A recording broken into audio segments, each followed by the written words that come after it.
जय हिंद जय भारत। मैं राम कुमार आपका अपने परिवार एकलव्य राम कुमार में आप सब भाई बहनों का हार्दिक स्वागत करता हूं। तो आज बच्चों मैं आपके लिए लेकर आया हूं भौतिक विज्ञान के 20 मोस्ट इम्पोर्टेंट क्वेश्चन। बच्चा 20 मोस्ट इम्पोर्टेंट क्वेश्चन जो आपकी परीक्षा में पूछे जाने ही जाने हैं। बच्चा आपका 27 फरवरी को, कितनी तारीख को बच्चा? 27 फरवरी को, यानी मंडे के दिन आपका क्या बच्चा? साइंस का पेपर है। तो मैं आपको क्या पहले फिजिक्स के, फिर केमिस्ट्री के, फिर बायो के मोस्ट इंपोर्टेंट ऑब्जेक्टिव क्वेश्चन लेकर आ रहा हूं।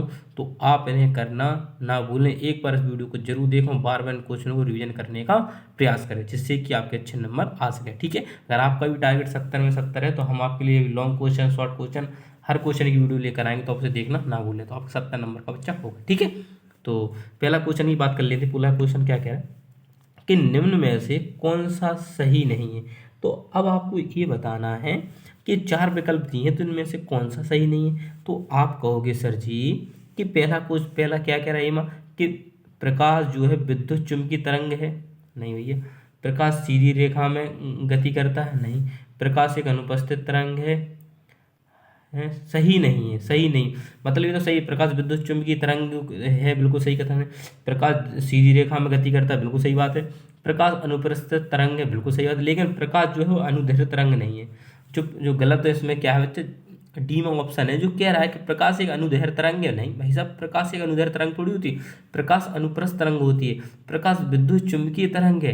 प्रकाश सीधी रेखा में गति करता है, लेकिन ये प्रकाश का गुण नहीं है। तो ये वाला गलत हो जाएगा। ठीक है, अब नेक्स्ट क्वेश्चन आपका प्रश्न नंबर दूसरा क्या कह रहा है कि समतल दर्पण की फोकस दूरी होती है। आप सब जानते हैं समतल दर्पण की जो फोकस दूरी होती है वो क्या होती है बच्चा? अनंत होती है। क्या होती है बच्चा? मेरे प्यारे बच्चों, अनंत होती है। ठीक है, अब आप कह रहा है कि समतल दर्पण, क्वेश्चन नंबर 3 कह रहा है कि समतल दर्पण द्वारा निर्मित प्रतिबिंब का आवर्धन होता है तो कितना होता है बच्चा? 1 होता है। कितना होता है बच्चा? 1 होता है। ना 1 से कम होता है, ना 1 से अधिक होता है। अनंत होते नहीं, तो क्या होता है? क्वेश्चन नंबर चौथा।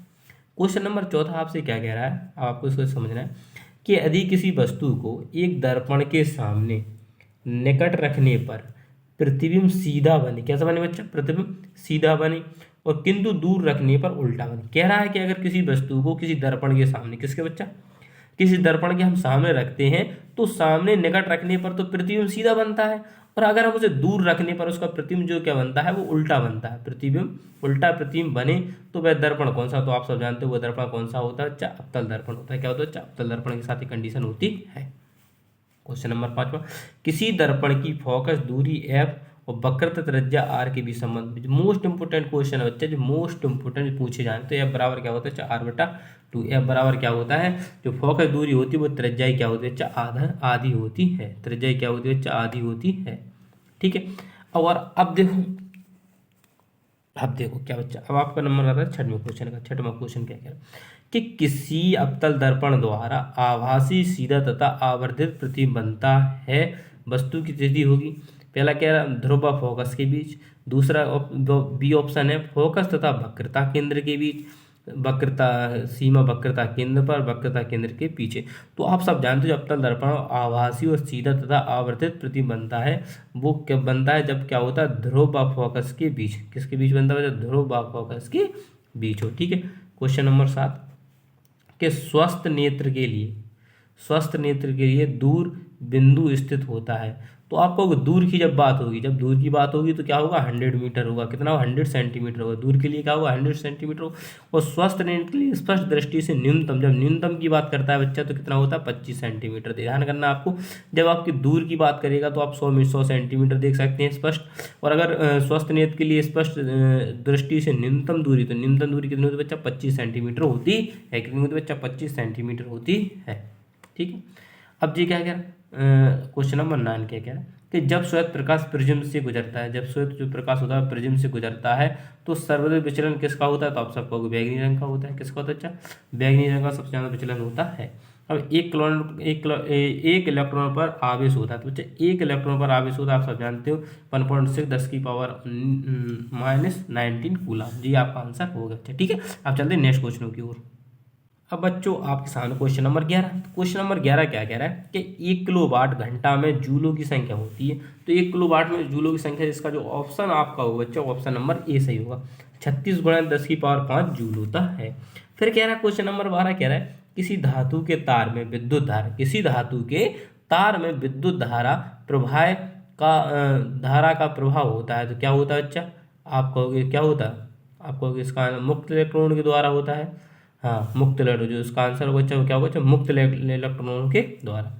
क्वेश्चन नंबर 13 कि विद्युत मोटर, क्या बच्चा क्वेश्चन नंबर 13 क्या कह रहा है कि विद्युत मोटर, क्या कह रहा है बच्चा, विद्युत मोटर, क्या कह रहा है बच्चा, विद्युत मोटर परिवर्तित करती है। तो आप सब जानते हैं विद्युत जो मोटर होती है वो यांत्रिक ऊर्जा को विद्युत ऊर्जा में बदलती है। क्या करती है बच्चा, यांत्रिक ऊर्जा को किसमें बदल देती है बच्चा, विद्युत ऊर्जा में बदल देती है। यांत्रिक ऊर्जा को क्या बदल देती है बच्चा, विद्युत ऊर्जा में बदल देती है। क्वेश्चन नंबर 14 कि एक गतिमान आवेशित कण उत्पन्न होता है, एक गतिमान आवेशित कण उत्पन्न होता है। तो आप सब जानते हो कब होता है, जिस चुंबकीय क्षेत्र व विद्युत क्षेत्र दोनों पर निर्भर करता है। चुंबकीय क्षेत्र और विद्युत क्षेत्र दोनों पर क्या करता है, ये निर्भर करता है। चुंबकीय क्षेत्र विद्युत क्षेत्र दोनों पर क्या करता है, निर्भर करता है, तब जाके ये चीज होती है। ऐसा नहीं कि एक चीज पर निर्भर करता है। ठीक है, क्वेश्चन नंबर 15 ओम के नियम अनुसार विभवांतर तथा धारा के बीच का ग्राफ होता है। तो आप सब जानते हो सररेखी होता है। क्या होता है बच्चा, इसका सररेखी होता है। कैसा ग्राफ होता है बच्चा, आप कहोगे सर, क्या होता है, सररेखा का ग्राफ होता है।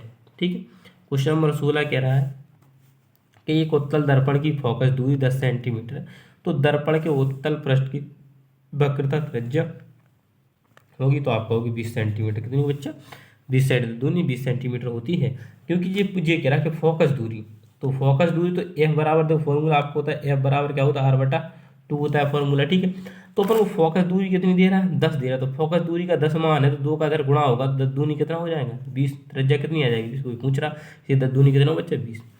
ठीक है, ऐसे कर लेते हैं। फिर देखो क्वेश्चन नंबर 17 क्या कह रहा है कि समतल दर्पण के सामने एक वस्तु दर्पण से 10 सेंटीमीटर की दूरी पर रखी गई है। तो दर्पण से प्रतिबिंब की दूरी जो होगी वो कितनी होगी बच्चा, 10 ही सेंटीमीटर। और कितनी सेंटीमीटर होगी बच्चा, 10 ही सेंटीमीटर होगी। कितनी सेंटीमीटर होगी, 10 ही सेंटीमीटर होगी। ठीक है, क्वेश्चन नंबर 18 कि 50 सेंटीमीटर फोकस दूरी वाले उत्तल लेंस की क्षमता कितनी होगी, तो 2 डायोप्टर होगी। कितनी बच्चा, 2 डायोप्टर होगी। ठीक है, फिर क्वेश्चन नंबर 19 क्या कह रहा है, यदि उत्तल लेंस के सामने वस्तु 2f पर रखी जाए तब उसका जो प्रतिबिंब बनेगा वो कहाँ बनेगा, तो आपको ये f पर बनेगा। कहाँ पर बनेगा बच्चा, f पर बनेगा। क्वेश्चन नंबर 20 एक लेंस की क्षमता 1D है तो इसकी फोकस दूरी कितनी होगी। तो आप कहोगे इसकी फोकस दूरी बच्चा, भैया इसकी फोकस दूरी होगी 100। कितनी होगी भैया इसकी फोकस दूरी, आप कहोगे 100 सेंटीमीटर। कितना होगा बच्चा, 100 सेंटीमीटर होगी। अब निर्माता में प्रकाश की चाल आप समझो 3 × 10⁸ मीटर प्रति सेकंड होती है। 3 × 10⁸ मीटर प्रति सेकंड होती है। बच्चा अगर आपका भी टारगेट है बच्चा 70 में 70 लाने का, तो आप हमारे साथ जुड़े रहें। जो भी हम वीडियो आपको प्रोवाइड कराते हैं आप उसे देखें। अभी मैं long question, short question, 1 liner को जो भी होंगे, अभी मैंने सिर्फ ऑब्जेक्टिव की दी, ऑब्जेक्टिव की आपके बायोलॉजी की और केमिस्ट्री बहुत जल्दी मैं आपको देने वाला हूँ। इसके बाद अपन क्या करेंगे, इसके लॉन्ग क्वेश्चनों को भी बता दूंगा। ठीक है, आपको बहुत अच्छा पेपर जाएगा। फिर मैं एक पूरा पेपर के बेस पे बता दूंगा जो मुझे मिलता है। ठीक है, तो तब तक के लिए आप सभी प्रेमी भाई बहनों से गुड बाय। मिलता हूँ बहुत जल्द नेक्स्ट वीडियो में। जय हिंद, जय भारत।